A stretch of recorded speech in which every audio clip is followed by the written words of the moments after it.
Nyika ino kuchema chete hapana mufaro matambudzo asikudenga tichazorora toimba nengirozi eva chene panyika ino kuchema chete hapana mufaro matambudzo asikudenga tichazorora toimba nengirozi eva chene Jesu yai muzatora venyu tende kudenga neva chende nairoro zuva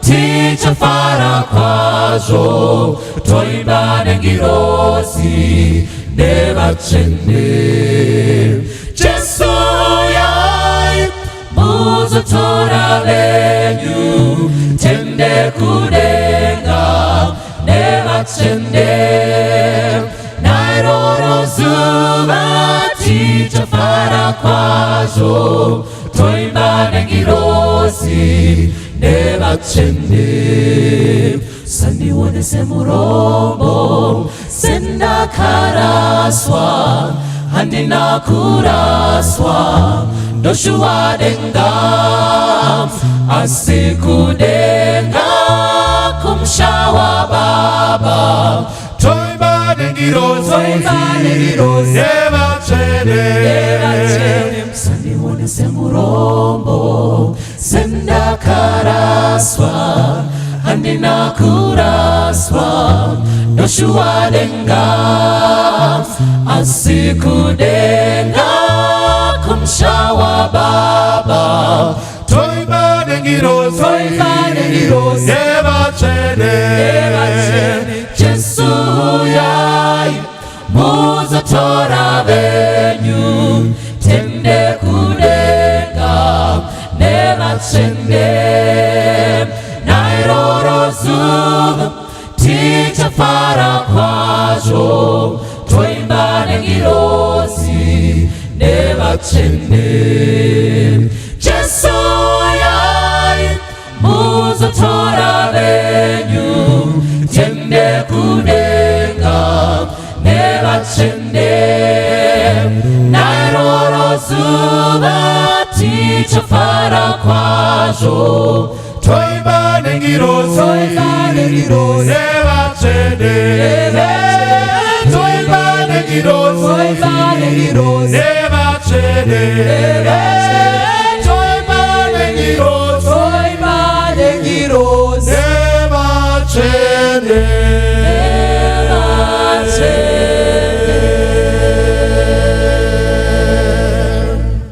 toda kuchingamidzai zvakare muzita Jesu tichikutendai nekunge muinesu pachirongwa chino kubva mangwanani kusvika panguva dzino nguva dzepadare padzinotaurwa nyaya dzose. And once again, thank you for your feedback. Thank you for the ideas and questions and criticism. We need that. Zvinotibetsera kubuilda nyaya dzedu zvakanaka tichienda mberi. Satapinda munyaya yemuzora nhasi nevarume avo, regai ndikumbire mufundisi watinamatire zvinhu. Ngatinamatei Baba vedu vari kudenga namuponesi wedu Jesu panguva ino tinokutendai nechipo cheupenyu chamatipa tigotenda zvene mukana wamatipa yekuti tiri nzwi renyu tikure pakutenda tikwanise kudzoreka panofanira kudzoreka. Tinokumbirawo simba remu yamutsvene rive pakati pedu tidzidze tikure pakutenda tsuriaridzwa mugotirangarira musho wekudenga. Ropafadzai varume vari padare muropafadze vateereri vose.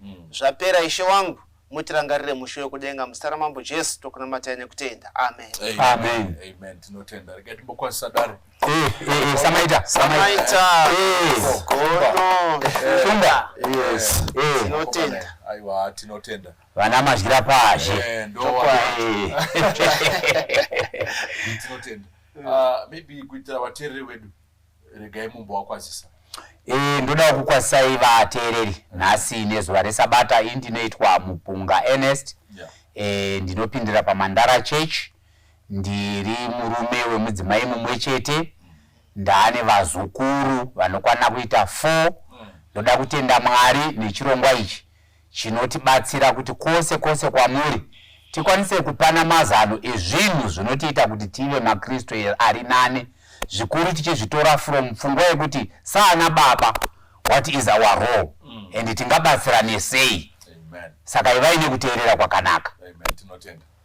Ndinokukwazisai mose muzita raMambo Jesu. Panguva ino tinoda kutenda Mwari, tawana zvemukana wekudzidza tiri pamwe chete. Zita rangu Pastor Tapiwa Zinyemba, mufundisi from Seventh Adventist Church ku Eastgate District, sezvarehwa naGono, murume wemukadzi umwe chete nevana vaviri. Tinotenda kuti Mwari vachatitungamirira, vachava nesu patichadzidza sevarume, patichadzidza zvakare sehama neshamwari mukutenda. Mwari atibatsire. Amen.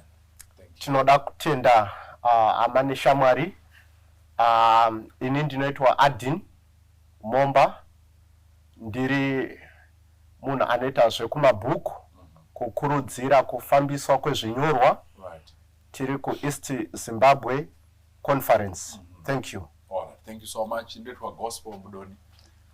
Ndopindira pa Mandara Church. Toda kutenda. Musoredo nyaya muzora nhasi uri kutiwo Tanha Dzaunosvikira. Wow. Zofanira kutandika. Uchidzisvikira. Ndiyo nyaya yatinayo muzora nhasi. Regedzai mufundisi waimbotiverengera vhesi tione kuti tichabudirira here muzora nhasi.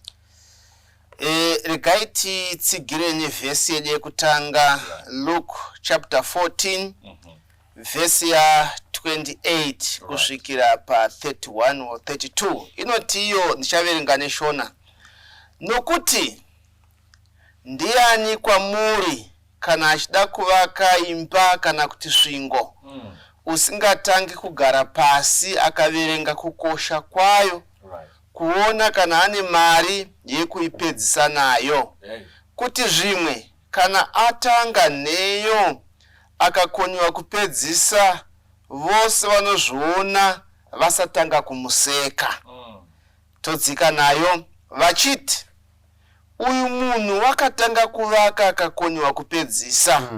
Kana ndopiko mambo kana achienda kunorwa nomumwe mambo asingatangi kugara pasi akarangarira, kana iye una vanhu vane zviuru zvamazana zvine 10 angagona kunosongana nounouya kuzorwa naye ane vanhu vane zviuru zvina mazana zvina 20. Kana asingagoni unotuma nhume iye achiri kure kunokumbira mashoko orugare. Saizvozvovo ani nani kwamuri asingasiyi zvose zvaanazvo haangavi mudzidzi wangu. Mukazoenda pavhesi ya 35 yokupedzisira, hauchine basa pamunda kana padutu romupfudze ravanorashira kunze, une nzeve dzokunzwa ngaanzwe. Amen. Dare yatodena zvakawanda nyaya iyi. Kuno vari kuvaka vasiri kupedza. Hatichaziva manje. Maybe tichabata maaspects akasiyana siyana. The young person anoda kuroora. Yes. Anofanira kutanhawo dzaanosvikira. Koita akatoroora asingadzisvikiri. Zvaane maproblems mubereki. Amen. And all of these things. Saka tichabata maaspects akasiyana siyana. But before that, let me read this one. Ndidene dare. Anzi, we are newlyweds, and I am of the same age as my wife. We are both 28 and have been married for just 3 months. We do not have any children yet. My wife is high maintenance, and I do not think I can afford to meet her demands. She changes expensive hairstyles frequently, etc. Please do not get me wrong. I really wanted to look pretty, but she should use products in our budget that I can afford. When she moved in, she proposed the idea of healthy eating, so that it is what we are doing. We are no longer going for fast foods. We carry packed lunches to work. the recipes of the food she prepares are also on the step side. I'm also struggling, and I do not know how to put it across without sounding as if I'm complaining. Please, I love my wife, but I have already started borrowing to meet her demands. Wow.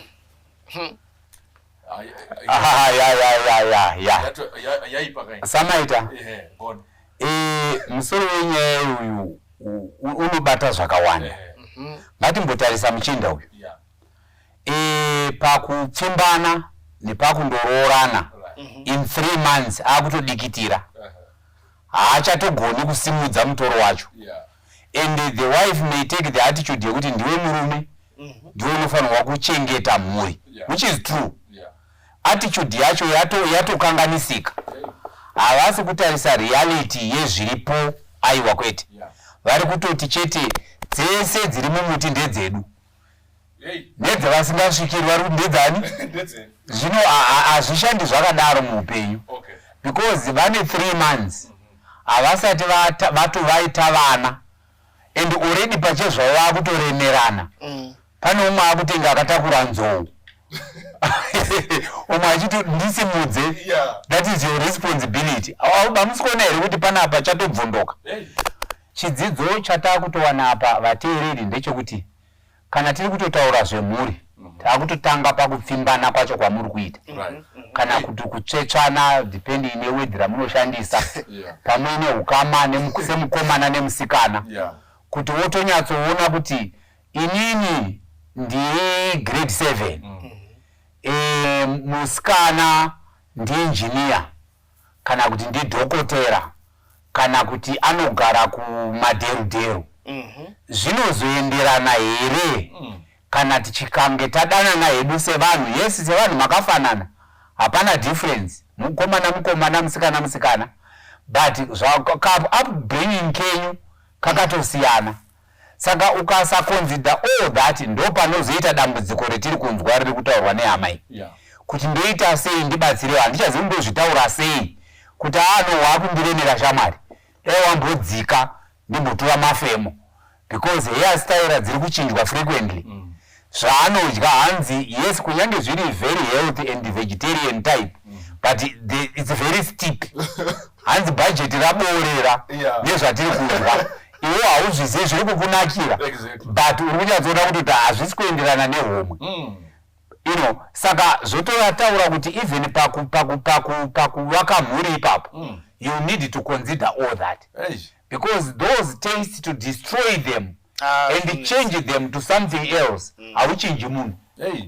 Acharamba aine potse munotozoguma makutopesana muteereri nenyaya iyo iyi yekuti hauna kukonzida kuti munhu uyu tinozoenderana here, our interests are they the same. That's why even paya tichitanga nenyaya yekuchechi tichiti mune masame beliefs, mese munotenda kuti sabata ndo zuva raMwari, hatisenzi tinozorora, tese tinotenda in 10 commandments. Saka already it's a starting point. Then zvimwe zvese izvi mukapfekero kedu kwatinogara, zvatinodya, umwe haana umbokwira kombi, kutonzwa kuti kombi ingori wedhiwo rinongofulaya in the air, haana umbogara aikwira. Wakutanga nhasi nekuti ndakuroora chikwira kombi, anoti haisimuki. Ndoda kuwedzera pataurwa naGono apa, takananga nestori yamataura iyi. We want to encourage these young people. Pamunopfimba vasikana, tanhai dzamunosvikira, rega ndipe hangu muenzanzo, ndingagona hangu kusvogwa, but ndo chokwadi chaicho. Tombotiwo rugara kuMbare kuMatapi uko, ndo kwawakakurira, ndo kwawasvikira form 4 uri ikoko.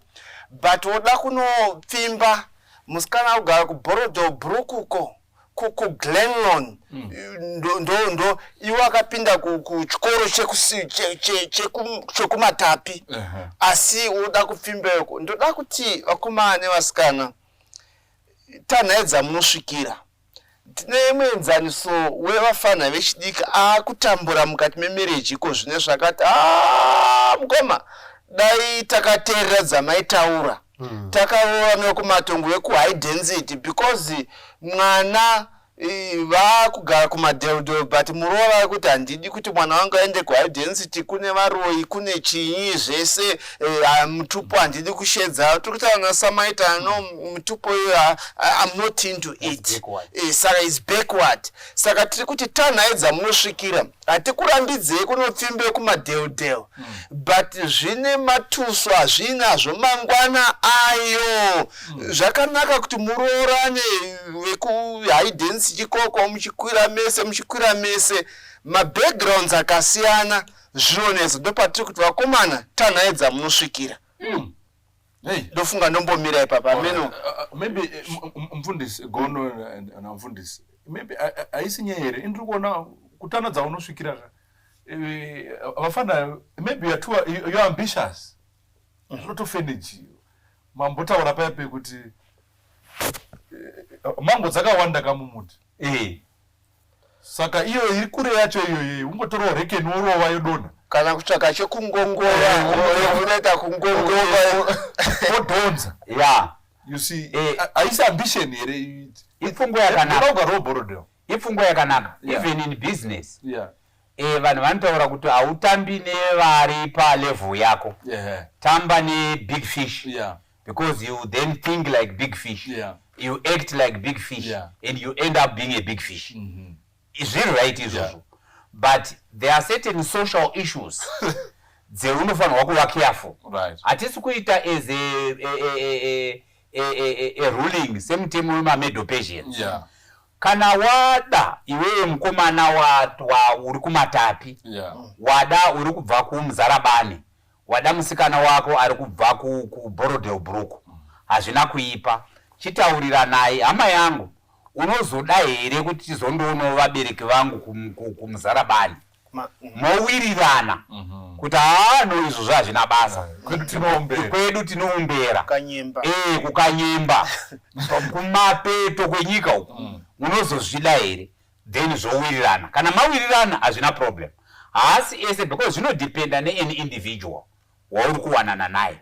But tiri kungoti in general ukangoita wire unoita mamarriages asingaperi because kana kuti unorarama upenyu hwako hwese usingafari nechikonzero chekuti wanyanya kunanambira dziri kumusoro wozodonha waikoko ukatyoka makumbo nemusana, hazvichakunakiri. Saka ndo pane njodzi chete ipapo. Mwemenzi aziva kuti uri kubva kumuzarabani kana kuti kugokwe kana kuti kuchikombedzuko wada kutorawo kumadheldhel.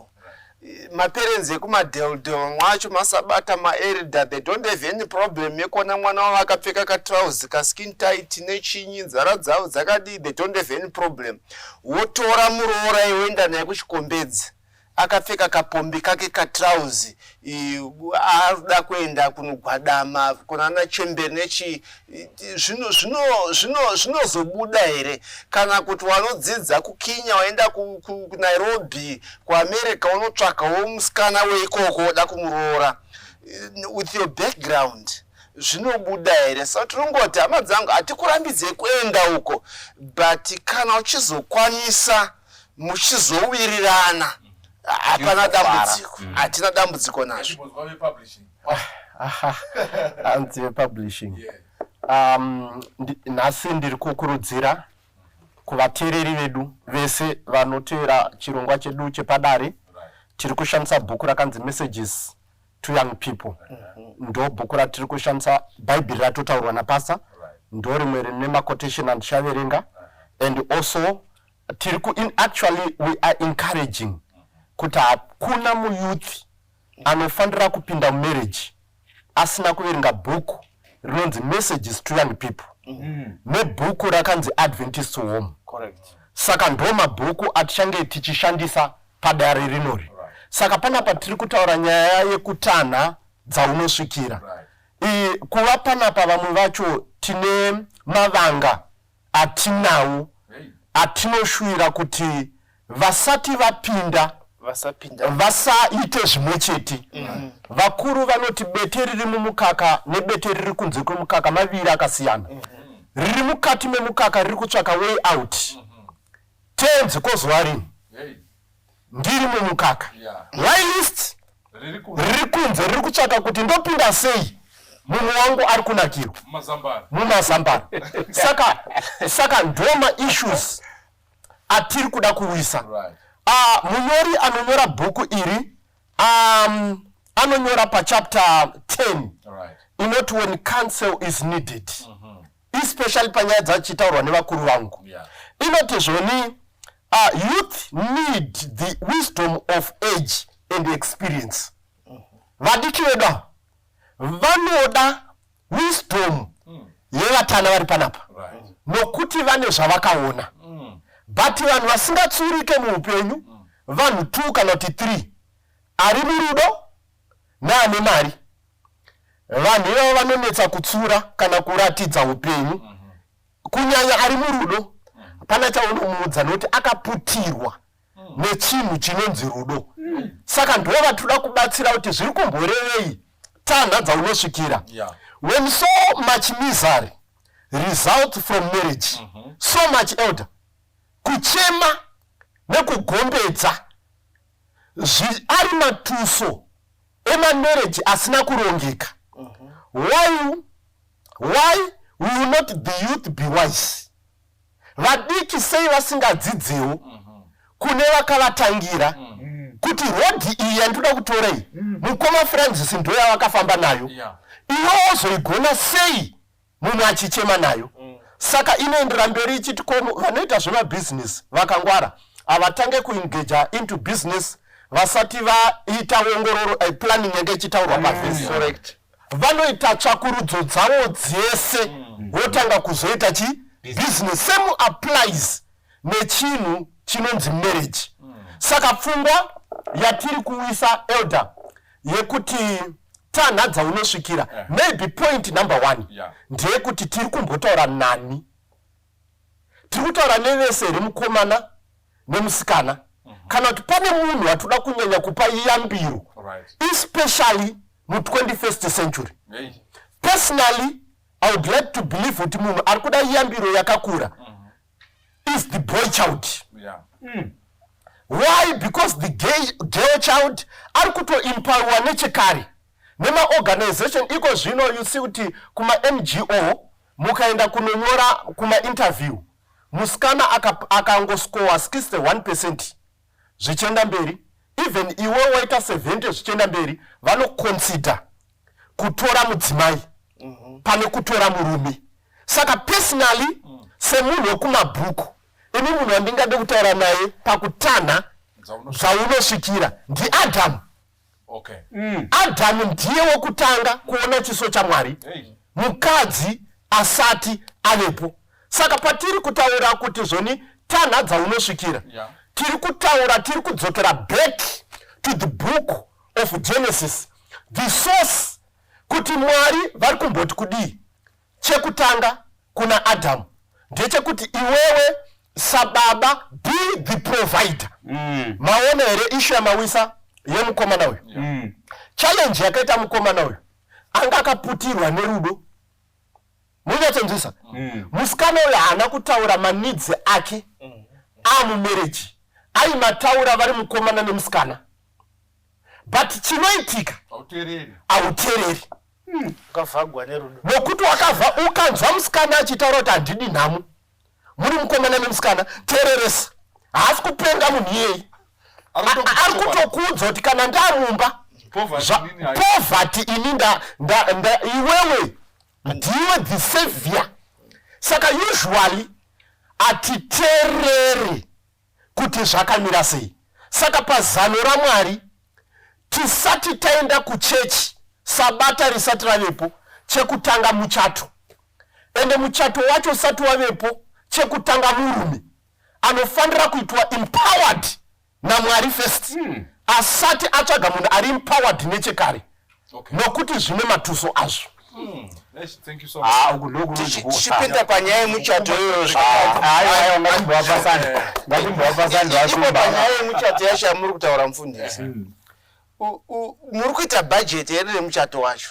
Unoziva kune vamwe vatakambochatisa akakwereta kuti achate, pekutanga akakwereta kuti arore ndobva azokwereta kuti achate achifunga kuti pamuchato ndichawana zvipo ndochizodzosera mari yerora ndochizodzosera mari yemuchato. Unfortunately vanhu havana kubvisa zvipo sekufungira kwaakaita. Akanga akangogara akangodai achingoti achiti iyo njonda yakupinda iyo yakupinda iyo, but hazvina kubhalanza.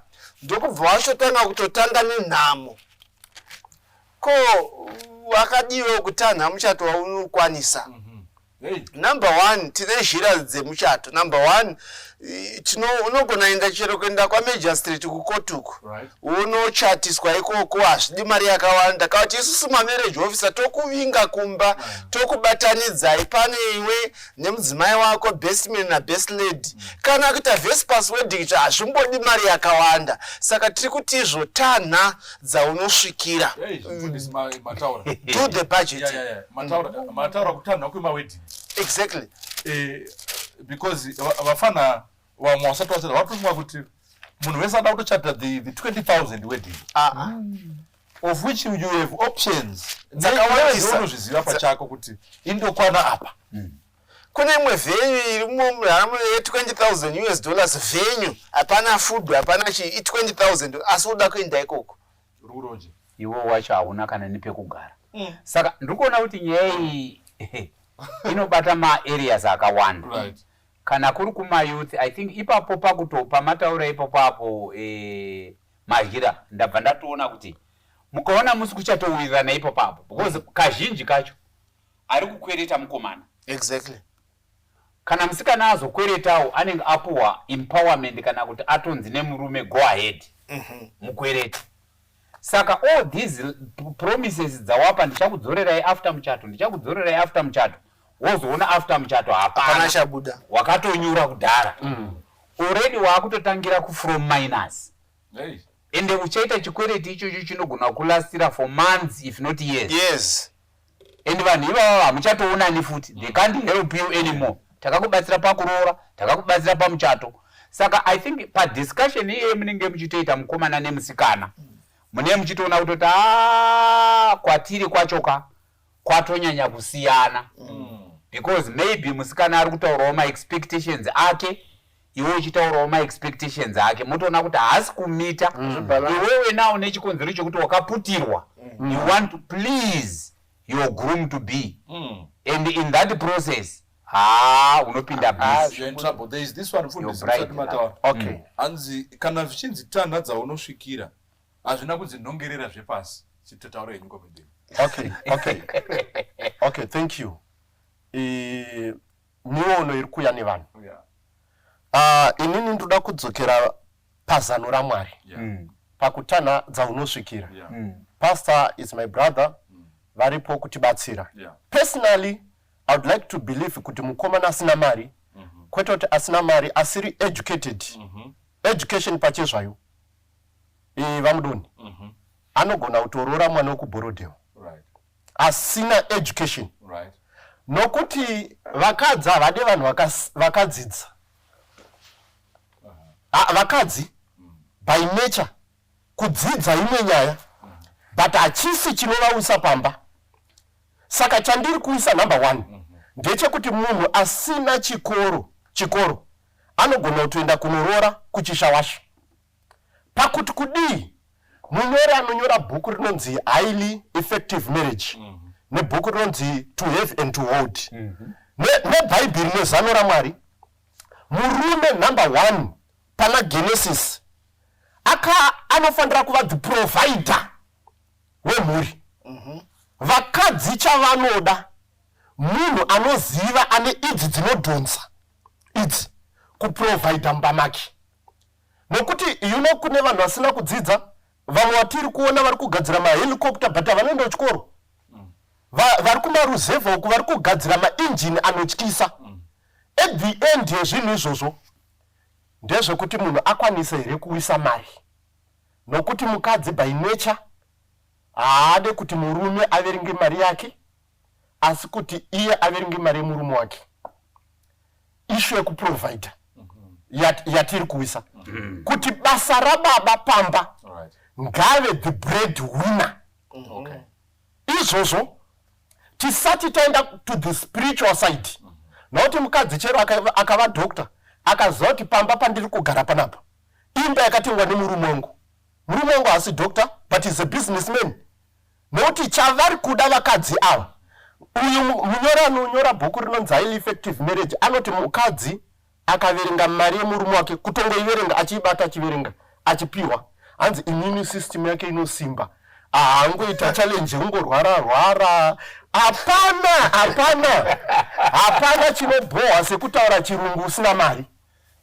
Unyatsonzisa. Vangani vanhu vari educated but mari chaiyo havana. Saka vakadzi by nature ukanzwa mukadzi anotaura kuti inini mari yakandide pamba panapa anofamba achiudza vanhu kuti ndinoda mari anorwara. Mukadzi wese ari normal anoda mari yemurume wake. Ende zviri normal ndezvekuti ngaadye mari yemurume wake. Ndo zvaakafambira. Saka patiri kuti Tanha dzaunosvikira tiri kuti number 1 ndozvizivikanwa nevarume vese kuti baba anofanira kuva the provider. Ngaamanye mani, ngaashave achiita zvaangaite kuisa chikafu patebhuru. Genesis chapter 3 my friend. Pakapinda chitema chakapinda sei? Eve akatora chikafu akaenda kunopa Adam. Ende musiwo ndo musi wakapera basa raAdam. Ndi right? Musi wakapiwa Adam chikafu wakaprovidiwa. Baba varume vese vari mudzimba munozviziva mukadzi akava the provider mukati memba. Basa rako pamba rapera. Unenge uchitoita kubvunza kuti saka mati program yakamira sei? Unenge uchirongerwa hauna simba rekuisa mutemo pamba nokuti wakuchengetwawo pamba ipapo. Ende ari kukuchengeta usanzvodzi yake. Uri munhu anotomunetsa usiku achida kuvata naye. Hamuna ukama apa chaukangwarira chete inyaya dzeusiku kana dzichinge dzasvika. Ende anokufamba baba kuti ndo zvamakangwarira. Ndo nyaya dzamakanzwisisa kedzi. You understand? Baba kana uchida kuti basa rako ripere mukati meupenyu memba. Ndakaona ana baba anotongwa nevana kunzi driver imota yamama zvakanaka. Chidrivire mumanyira kupi? Baba ari kubvunza vana vavo kuti saka mu8 mandiri kufamba namo kumhanye yonzi dzikai muri kumhanyira kupi? Uri kutongwa noti vana why vane simba rekukutonga vanoziva kuti kumba uko hauna nyaya. You understand? Saka patiri kuti Tanha dzaunosvikira tiri kuti murume ngaashande ngave ngave the provider mukati memba. Ngameke sure kuti rent yepamba ndiye ari kubhadhara. Ngameke sure kuti mafizi evana ndiye ari kubhadhara. Ngamanye mukadzi akauya nemari yake ngauye nayo asi mari inoshanda mukati memba. Imari yababa kana uchida kuva munhu anowana respect mukati memba yako.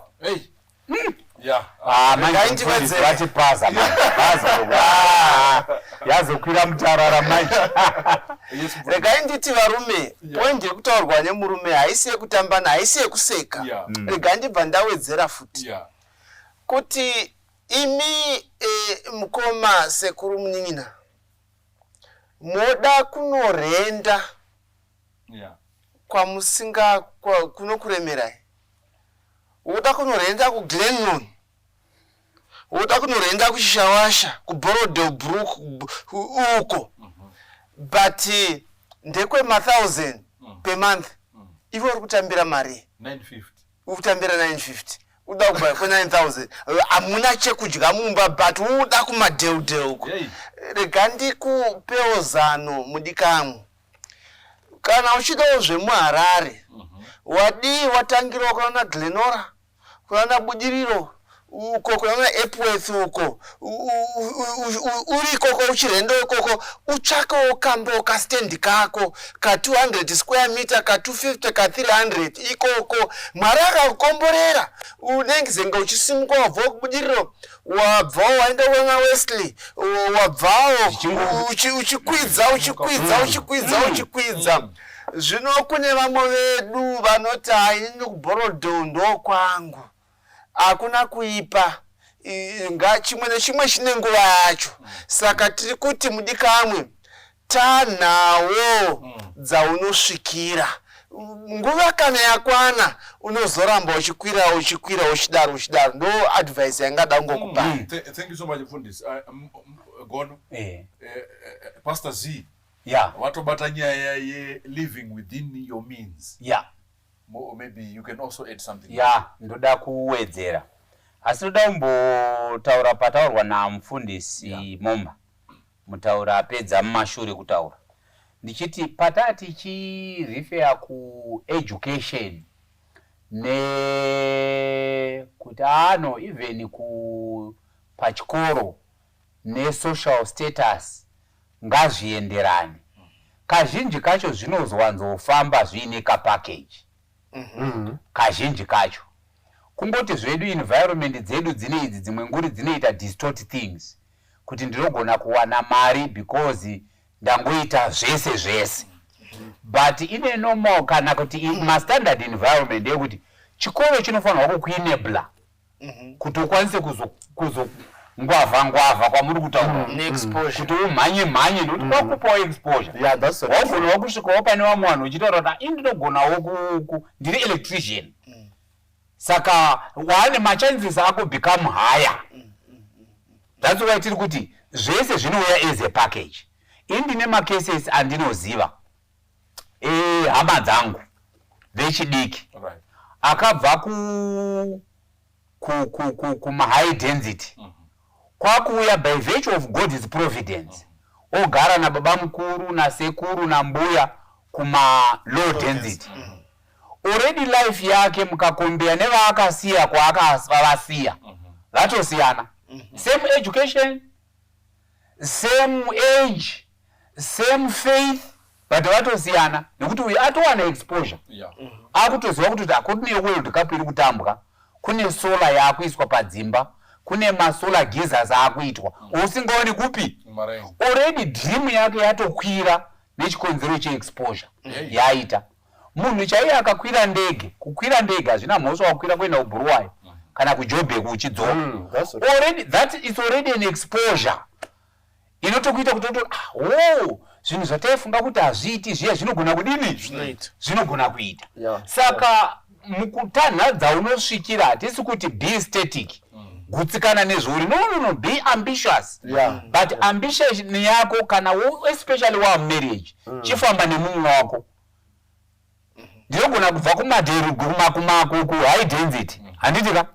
Ndonyatsokuratidza kuti pane mumwe shamwari yadzimai wangu yaigara ichitaura kuti ini vana vangu ndovataura kuti usatarisa munhu zvaari nhasi, tarisa potential.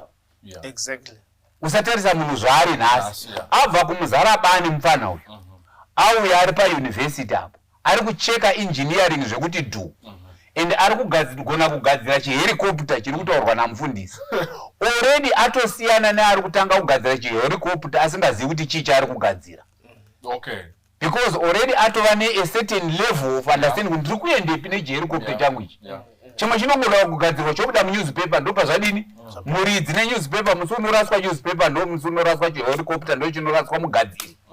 Saka zvashaya vision yekuenda kumberi kwekuti zvinokubenefita as an individual.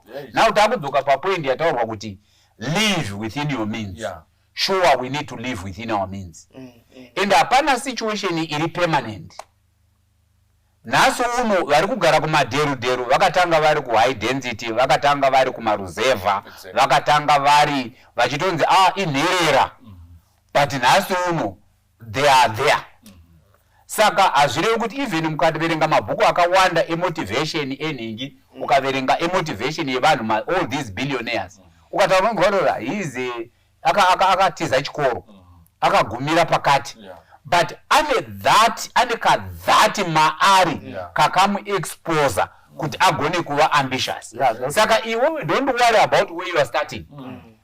Chiva ne dream inoenderana nezvo so that you don't.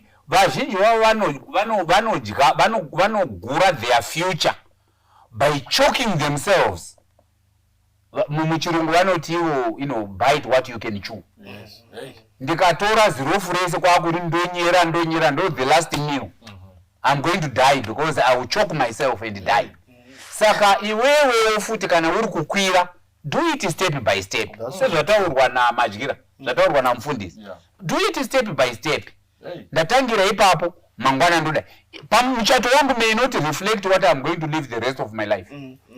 Okay. Ndadaidza mufundisi weya mutibatanidze. Iye zvinezvi handina kuenda kuchikoro kwakanyanya, mudzimai wangu wane chikoro chakati, but patiri pana hatisati tasvika. You are in charge. Uri kuratidza kuti ndiwe baba vemba. Right. Pari zvino yes, temporarily mai vari kumbondichengeta. Ndiri kuenda kuchikoro, whatever situation you might be in. But handipo pandiri kugumira.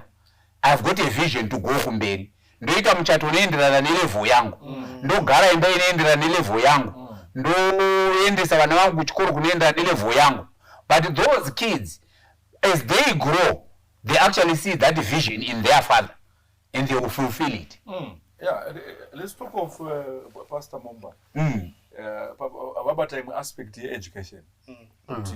Uzvikoro. Okay. Zvinofanira kuenda vana. Toita sei? Because inini ndoda mwana wangu aite good education. Okay. Ndokubva kubudiriro, ndogara kubudiriro, but mwana wangu anodzidza kuBorodeo primary school. Okay. What is wrong with that? Okay, maybe ndiri kuya pa education. Yeah. Maybe pekutanga pandoda ngotangira ndichifamba. Yeah. Ndepekuti chekutanga chatinofanira kuconsider pakutanha dzatinosvikira is spirituality. Right. Kutya Mwari. Ndo chinhu chekutanga. Number 2 chichifollowa necareer. Tichienda takadaro. So tinogona kutora muenzaniso waAhabhu. Ahabhu ndiyo kurora Jezebel. Ahabhu wakaberekerwa muimba yevanhu vaiziva Mwari. Dzaatana dzaasingasvikiri. Ende paakatana dzaasingasvikiri in terms of spirituality, dzakamubvisa pakunamata Mwari wemadzibaba ake. Amen. Same applies na Solomon. Hallelujah, hallelujah. It should be chapter 11. Yeah. Yes, 2 Samuel. Yeah. Should be chapter 11. Inoti akatora mamwe madzimai vakamubvisa pakunamata Mwari wemadzibaba ake. Saka ndo pamwe pakatikoshera ipapo. Pakutana dzatinoita se zvinonzi Solomon anga kutonamata zvifananidzo, kutointroduce kuzvikwambu zvaunenge usingazivi nokuti watana dzisiri dzezera rani yako. Ahabhu aifanira kunge akasira Jezebel kuna Herodhi. Herodhi na Jezebel dai vakarorana zvaenderana. In terms yezvinamato zvavo nelevel yeutsinye hwavo vaipindirana. Zvinosvikirana. Baba, iko zvino ichi chibhuku ichi chamuri kuona ichi chakanzi Messages to Young People papage 450 chiri kuti Satan iko zvino akagara kubatanidza vanotya Mwari nevasingatyi Mwari. Ndo basa raari kuita iko zvino. Oziva kuti basa rangu raita sei? Saka akakupa murume asingatye Mwari, akupa muzukuru wake mumba. Kunamata kwese kunopera. Saka ndo patiri kutangira Elder. Tanha dzaunoita sei? In terms of spirituality, haikona inini from experience, vanhu ngavangwarire vanhu vanomhanya muchechi. Kumhanya nekuita basa raMwari muchechi hakuna kuipa. Satan anozvishandura achizviitawo semutumwa wechiedza. Ndo zvinotaura Bhaibheri. Vanhu vanomhanya baba muchechi vanopretend vazhinji vacho. Nokuti Pastor Z ndi district pastor.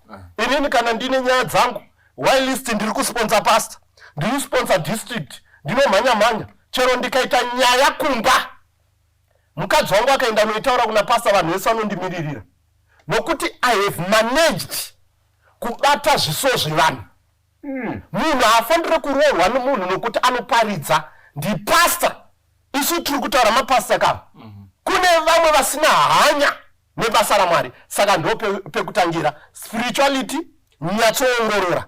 Anotya Mwari here. Ndo saka chibhuku chinonzi Adventist Home chichiti kana munhu achida kuroora, kana aina mataka 1 ngachina mataka 2, kana aina mataka 2 ngachina mataka 4. Nokuti panoda ziso remweya. Number 2, patiri kuenda in terms of education, career, yamanga muchitaura pavana yataurwa naElder. mukadzi mumwe chete I'm sorry tiri vanhu kumabhuku saka tichingoreferya kumabhuku anoti zvoni ijuti rababa wega wega kupa mwana wake proper education. My friend, isusu inini ndakaona inonzi nhamu kuchikoro paidzorwa vanhu kuchikoro ndinde ndiri pa number 1 headmaster achingopinda adhini momba enda unodza amai vako nababa vako kuti kuchikoro hakuiwe mahara. You understand? Ndoita zvimwe chete here kuvana vangu. Inini ndaipinda kuchikoro ndisina bhutsu mutoilet yekuchikoro ndoita the same here kuvana vangu. Saka tiri kutarisira change. Kumba kwedu takaberekwa triple 12.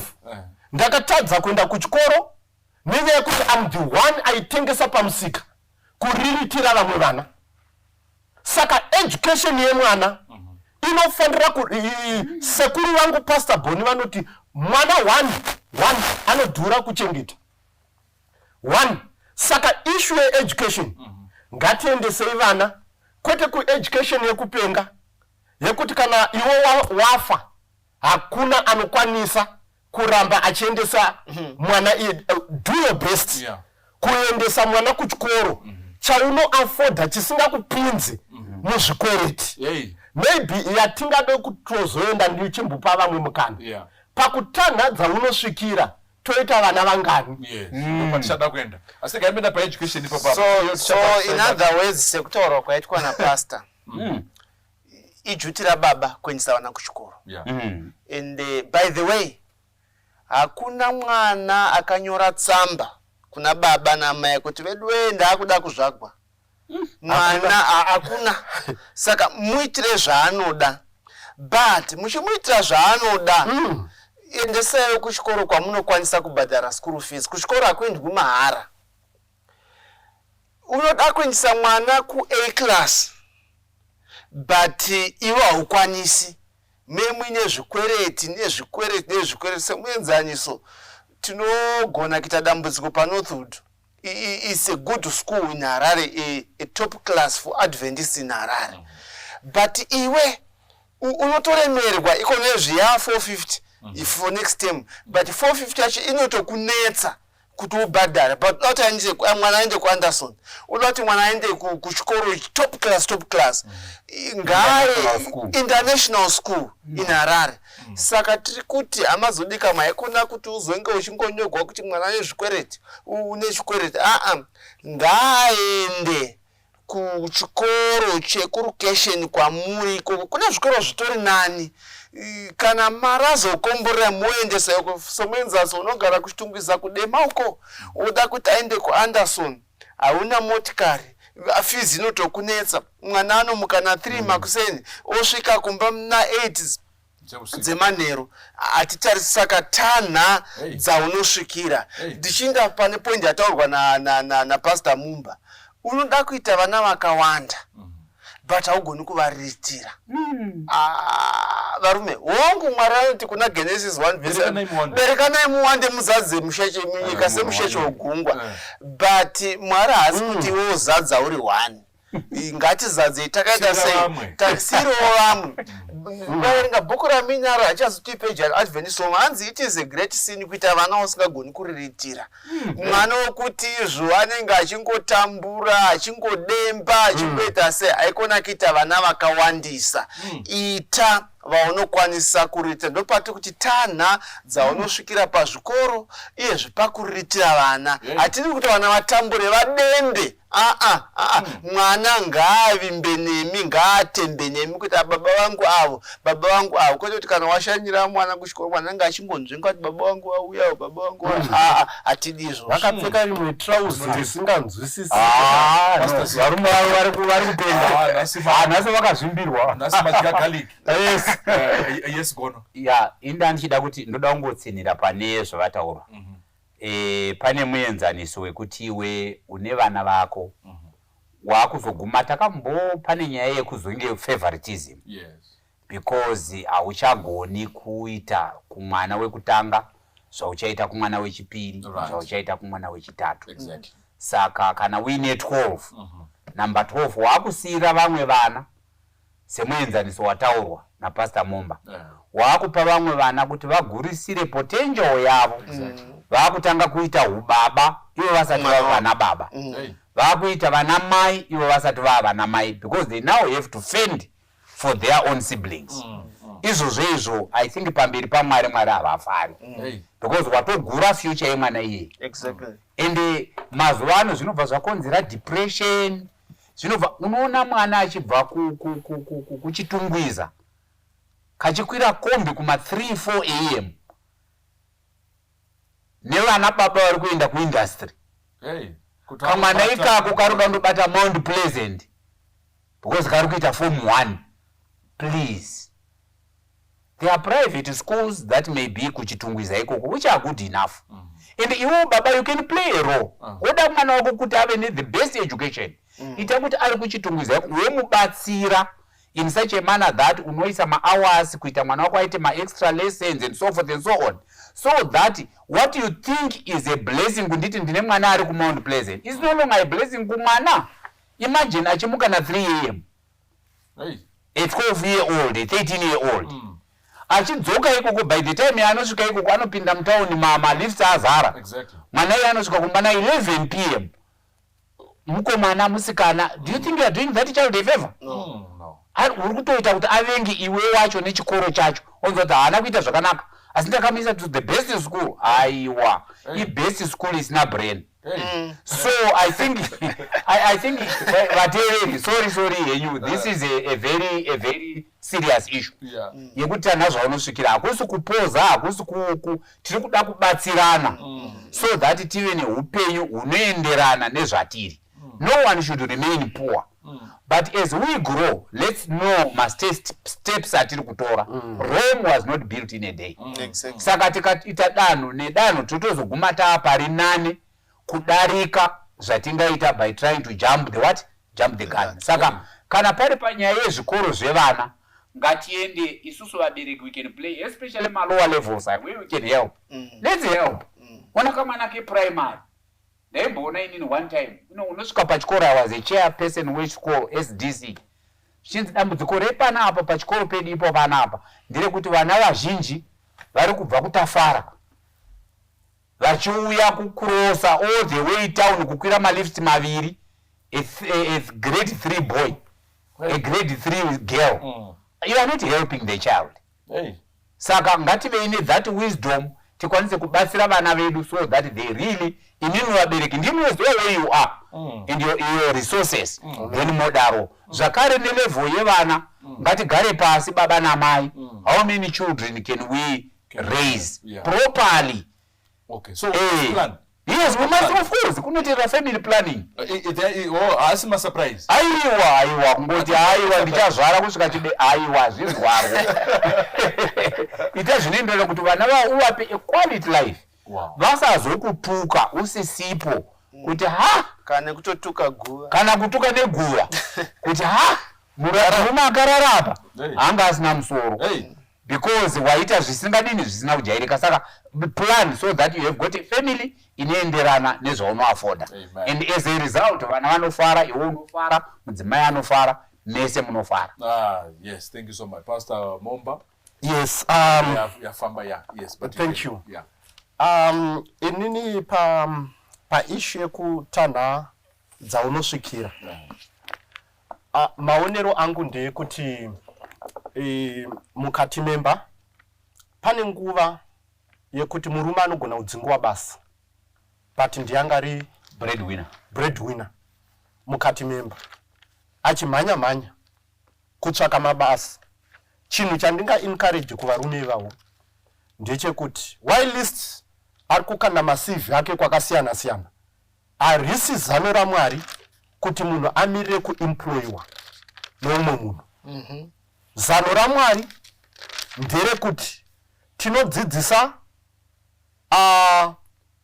moyo neruoko kuitira kuti uku zvikatadza kufamba ruoko runobatsira.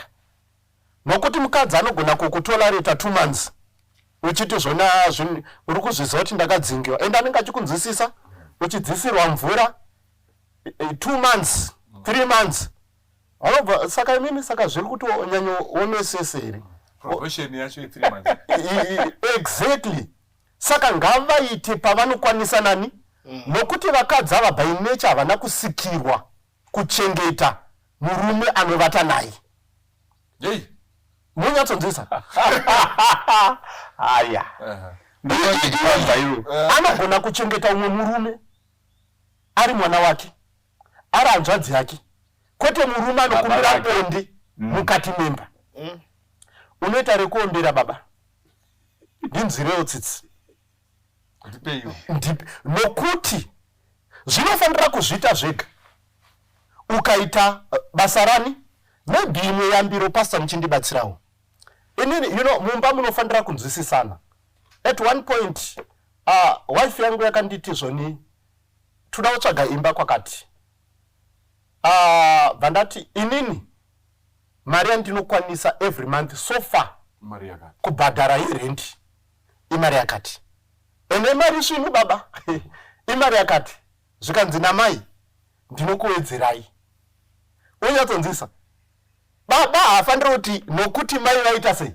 Vataura kuti ndinokuwedzerai. Nokuti ma-issues inini I will prefer personally. Ndakazvimirira kumba kwenyu hazviko, but ndirikutaura inini. Kuti ndinozvimiririra kuloja kulocation kunondipa peace of mind. Nevana vangu, nemhuri yangu. Pane kunonzi kuita sekutakurwa nemukadzi ande kuchisha wacho. Ande tinogara kuborodhini. Usingakurari manje. Chaanoita ndechekuti anokudza kuti ndinokuwedzera. 3 months. Probation. Yapera. Yatopera. After that one. Ende iwe ungati here kumukadzi wako. Inga murume mukuru ane ndebvu. Wotanga kutaura kuti inga ndimi makati tuwe kunoku. Inga ndimi makataura kuti muchandiwedzera imwe mari. Murume mukuru akakwana ngataure zvekudaro. Akakwana haite zvinhu. Baba dakukudza varume vari kujoga munonzi munana Chisipiti munana Mandara vari kumuka usiku. Avasese vari kuitira nyaya dzeutano.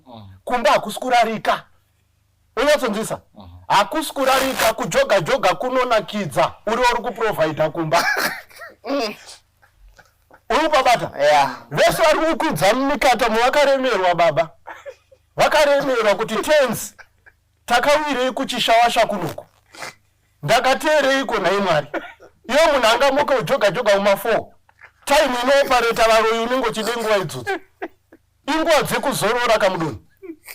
Zvinhu kana zvisina kumira mushe, nguva yekurara unomuka. Unyatsopabata. Mukadzi anogona kukutolereta 3 months. 3 months. At most.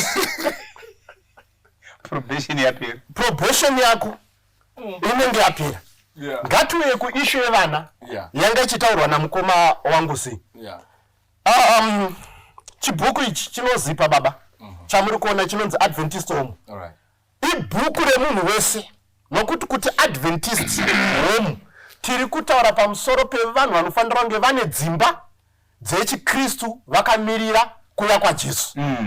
Saka bhuku iri rinotaura mukoma zii panoti economic consideration. Economic consideration pavana. Ndo pamamuchibvunza. Inoti zvoni parents in court should calmly consider what provision can be made for their children. They have no right to bring children into the world to be a burden to others.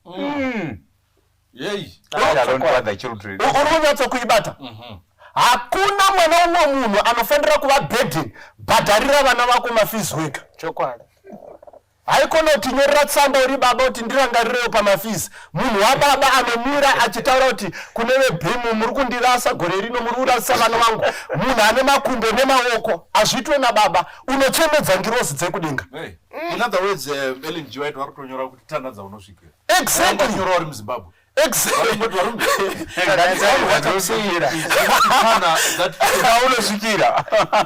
Uri kupabata. Hakuna mwana anofanira kuva a burden kune imwe family. Iri kunyatsosvika. Number 2, have they a business that they can rely upon to sustain a family? Vane here ka business kekubatawo kuti vasustain muriani yavo yavo, so that they need not to become a burden to others. If they have not, they commit a crime in bringing children into the world to suffer for want of proper care, food and clothing. Urupabata ndo yange chitaurwa napasi. Yeah. It's a sin. Yeah, true. Kuti mwana afambe asina kupfeka. At one point ndakachema mtauni. Ndichoona amai vane nhumbu baba. Nhumbu. Apa vakabata vana 2 vachifamba mtauni. Vana vasina boots. Bhurugwa rakaita kubvaruka. Apa vari kutarisira umwe mwana. Uri unyatsobabata. Yeah. Tanha dzaunosvikira. Kune nyaya family munhu ngabaiwe jadhewo baba. Uruda kumhanyire pauzadze nyika ino. Uri wega. Those who are seriously deficient in business tact and who are the least qualified to get along in the world generally fill their houses with the children. Vanhu vasina ma-business skills Ndo kutozvara. ndivo vacho Varuda kuzadza nyika. vari kuita ma-olympics ekubereka. Vasina mari ndo kutozvara. Uri unyatsonzesa mari aruta 1. vari mari muri nyatsobata mukoma. Shamari, I'm sorry to say this, kurwadziwa kwemwoyo. Yeah. I think handinokwana mukana wekuenda kuchikoreni. O-level ndakainyora ndaane 30 baba. Musi wandakapinda muclass kutoenda kuchikoro cheko chaiko. Vafanira kufunga kuti ndini teacher. Vakandisimukira. Good morning sir, ndikati nonsense. Ndozodzidzawo panapa sir wenyu ndiani. Uri kupabata. Takwenda kuchikoro kuti unyore O-level. Wakuma 40 years, but nyora. Zvidzidzisa ufanira kuenda uchita mai vakafa. Baba wakafa, azvidzore vafi. You have to do something. Saka nditendere ndingopedza. Hanzi vanhu vasina mari. Ndakambogara kumbare kumatapi. Kune ma flats, you know. ma blocks ma flats. Used to gara mu third ceiling yacho inenge iri fence. Zvekuti unonzwa zviri kuitika mu next. Baba mu one room vanorara nevana 6. Imagine mu one room vana vazhinji vari kuita musikanzo wavo wacho vakambobuda mazuva akambonetsa vafanira vechikoro vachiita musikanzo vaiti tinonzwa dhedhi namama vachizviita. Mu one room generally vasina pfungwa dzebusiness. Business ravanofunga nderekuita vana. Ane vana 7 koma ane vana vangani 8 vasiri kuenda kuchikoro Vasina fees. Ndipedze nei my friend. Inoti zvoni those who are seriously deficient in business tact and who are the least qualified to get along in the world generally fill their houses with the children, while many who have ability to acquire property generally have no more children than they can well provide for. Varume vanazvo nonzwa kuti ane vana 3 kana awanza. Kana vawanda ari kuchishawasha kuborodhiyo kamubvunza vana vake vari kumadziro andi kunenge kune maphotos. Taura kuti uyu ari kuCanada, uyu ari kuNew Zealand. Iwe pavana vako 12 wokutanga uyu ari kurwa nezvishiri, uyu ari kutambudzwa nemwetsvina. Unyatsopabata vako ndevongotambudzwa nemadhimoni. Whilst vamwe vari kutotaura kuti vangu vari kwakati. Hapana chinhu chinofadza muupenyu baba kutaura kuti vana vangu ndo madhokta. You understand? Nokuti wakanyatsokusakurira ndipedze ndichiti those who are not qualified to take care of themselves should not have children. Wanyatsopabata? Mapanzeri pastors. Those who are not qualified to take care of themselves hanza vafanire kuva nevana. Thank you. Saka Elder Mudonhi. Yapere. Yeah.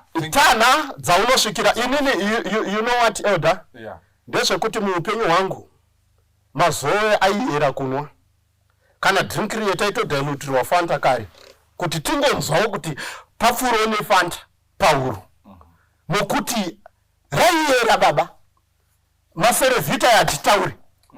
But iko zvino Mwari akupawo mukana wevana vaitire pavanokwanisa napo. Chokwadi. Mwana wangu ngaadyewo serevhita randisina kwana, ngaaberekewo sechero, Zoti pandinomudyisa serevhita sesu ukati 2 masipuni kumwana 1 kuna baba uchigadzirisa paye pakarowa migwata kwata you understand uchimboberekawo sechewo racho uchienda naye kuchikoro uchiti Mwari ndo mazuva ayeri. Inini what I'm simply saying my elder ndezvekuti nhamo yandakawana ndiri mwana aifanire kuinheritwa nevana vangu. Amen. Thank you so much, Pastor. Regatingo Shumba. Thank you. Shumba maita. Shumba, this was your yes.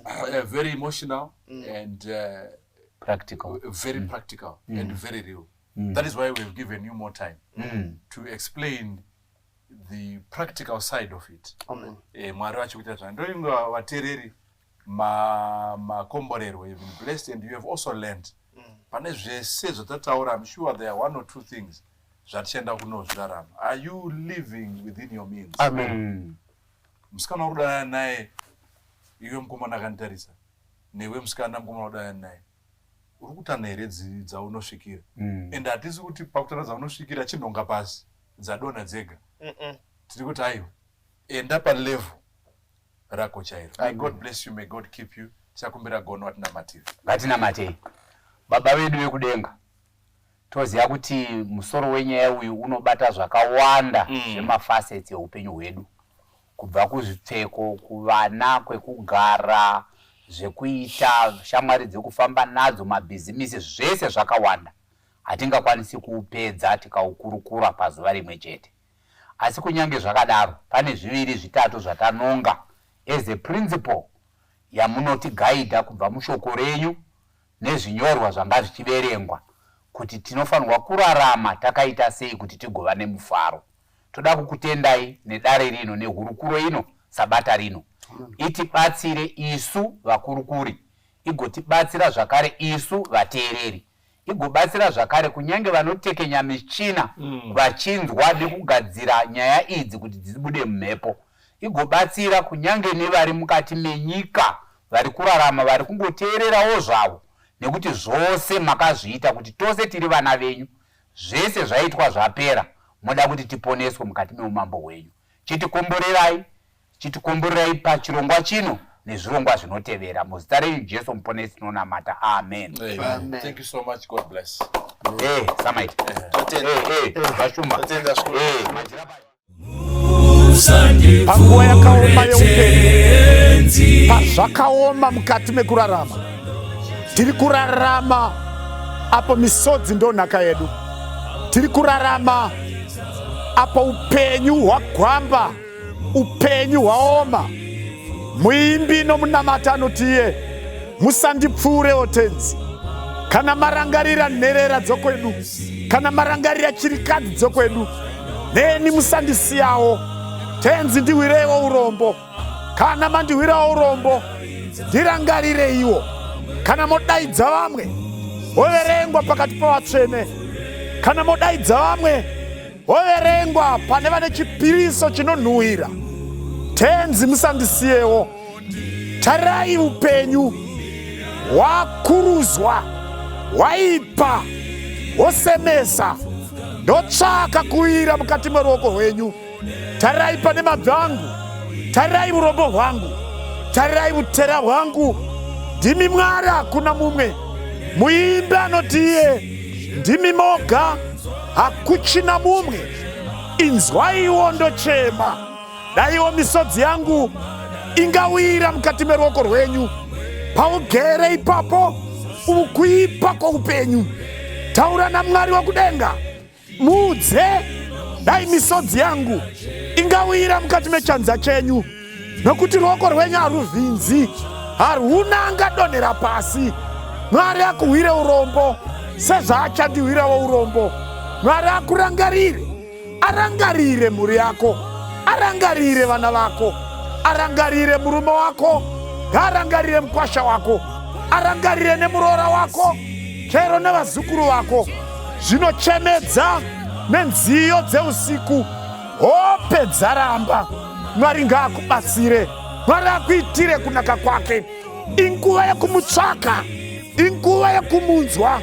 Zviunganidze mutsoka dzake, newe neni ngatidzore uso hwedu tinamate. Mwari wekudenga, Ishe anoera, imi makava nawo zuro, makanzwa Hana pakuchema kwake, mukanzwa chirikadze paJopa. Ndimi Mwari watinodaidza pazuva ranhasi.